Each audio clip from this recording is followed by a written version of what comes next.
Era nga bulijjo amawulire mangi nnyo ddala naddala mu entertainment agagenda mu maaso waneeno mu ggwanga Uganda. Era gwe nkugamba kimu nti gwe tulakkalira kyokka yesu weesirikire naye nga mbaniriza mwena abali naffe ku NCK TV weebale kubanga oli naffe, weebale kutambula naffe, oli ludda wokola ki yonna gy'oli yonna gy'osinzidde atugamba kimu nti gwe tulakkalira nywera anti tuba tulukuwa. Munnange aga trending essaawa ya kakati Agakagwawo galaga nti omuyimbi Eddy Musuuza aka Eddy Kenzo mbu essaawa eno wetwogerera ali mu nteekateeka gy'okubanga agula Baba TV. Kigambibwa nti Eddy Musuuza agamba nti singa afuna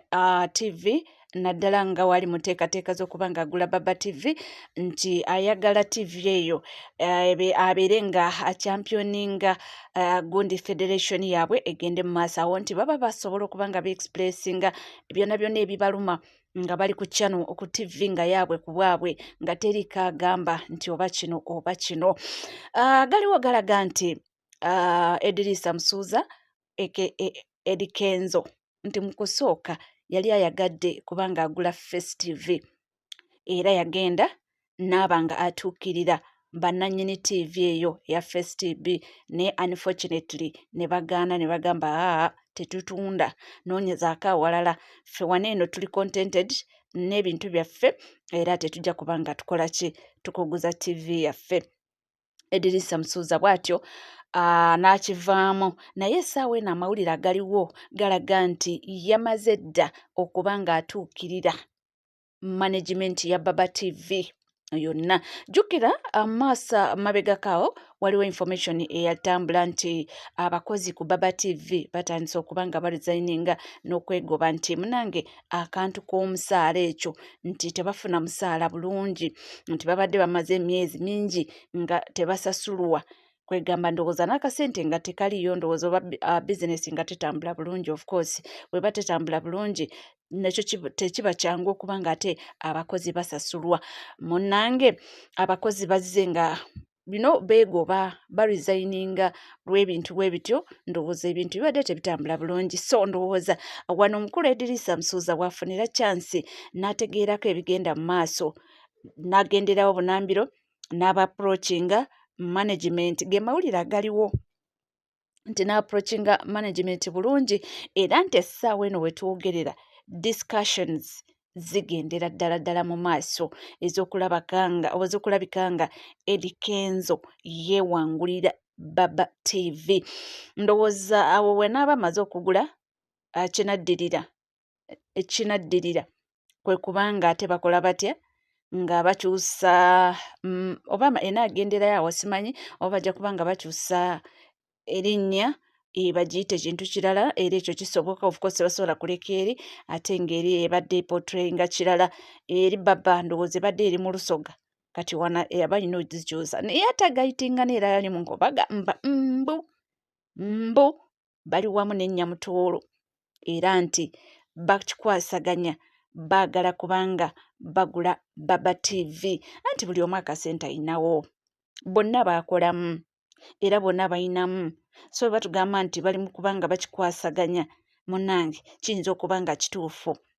naye nga zo mbu enteeseganya zigendera ddala mu maaso okulabika nga mwana mulenzi Eddy Kenzo yeewangulira omukutu ogwa Baba TV era nti awo agamba nti singa kinaaba kiwedde awo nno ba musician kijja bayambako music waabwe nga promotingibwa kutaliiko kusasula nga balina omukutu ogwabwe ku bwabwe nti kijja kuba nga kibayambako ebintu byabwe binaddala bya federation ate munange ye president wa federation. So wamala n'abateerawo TV awo nno bajja kubanga nga bagituulako beexpressinga ebizibu bya n'abamu okuba nga bafunako emirimu ajja kuba abamu nga era aba-employinga. So kijja kuba nga mawulire malungi nnyo yebeera development era kisuubira nti wekinaaba kiyiseemu kijja kuba kirungi nnyo era kijja kuba kikola amakulu naddala nga ye president wa federation n'okuba nga ate anoonya engeri abantu be gye basobola okuba nga ba-interactinga mu freely n'okuba nga baviewinga ebibaluma ndowooza omuntu okuba nga awaayo ekimuluma freely nga talinaako okuba nti n'akyogerera ku TV ani n'abigamba ani. So munnange ge mawulire agagenda mu maaso esayidi zeeyo. Nga tuvuddeko wa Eddy Musuuza tulaba nti olunaku olwaleero mukyala Bebe mukyala amanyiddwa nga Zuena Kirema aka Mama Gagamel olunaku olwaleero naye munnange ajaguza amazaalibwa ge era nga omukyala ono omusanyusufu nnyo era kituute ne ku social media n'agamba nti guess who has added another year era ng'agamba nti munnange olugendo lubadde luwanvu nnyo gye bavudde ne Bebe bingi nnyo babayiseemu ebigambo bingi ebiboogereddwa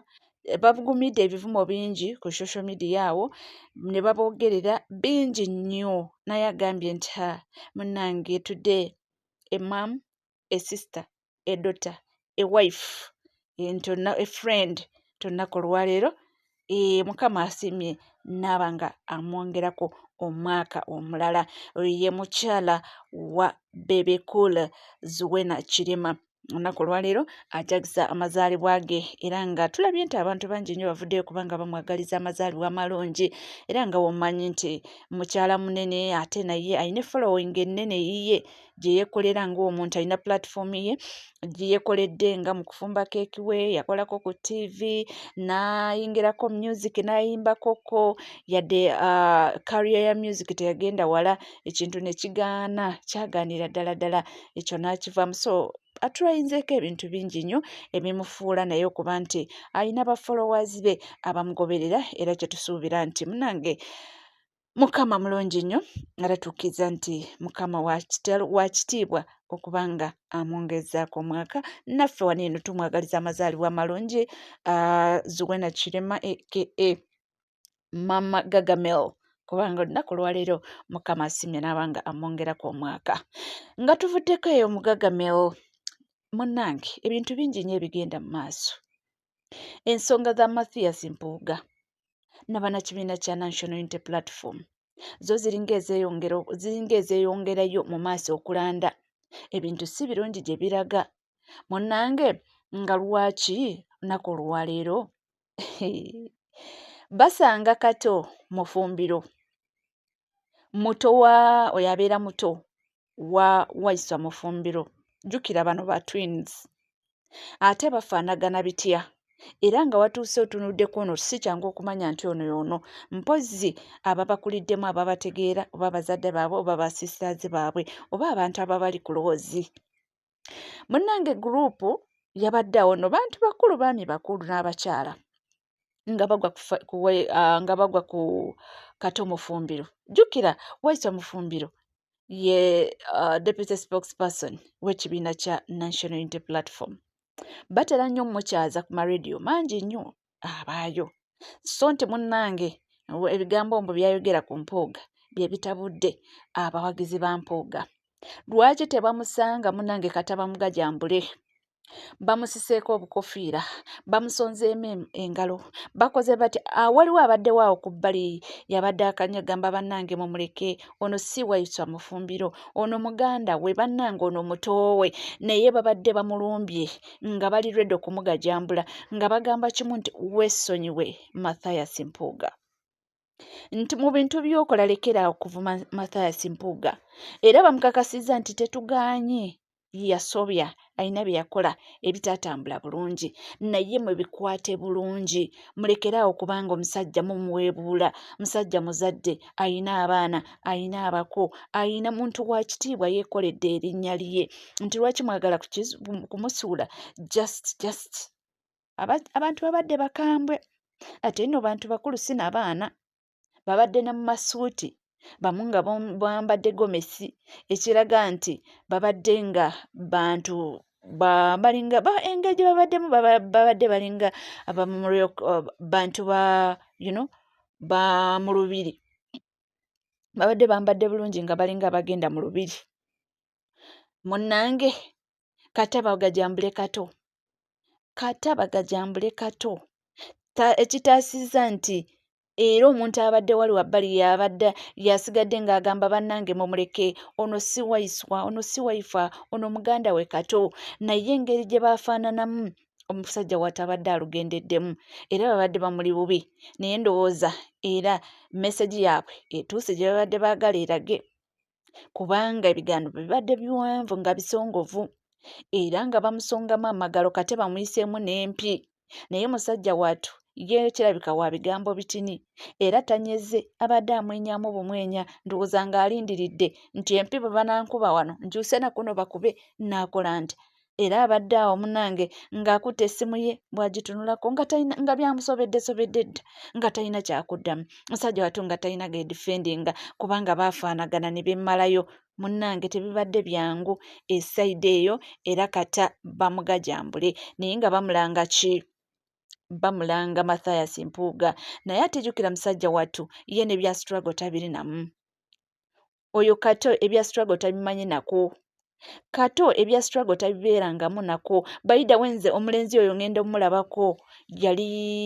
ku mbaga ya waiswa mu ffumbiro bwe mbalabirako nga bonna bali wamu nga bambadde ebifaanagana bakuwona mu muziki nga tosobola kwabula nti ono y'ono oba ono y'ono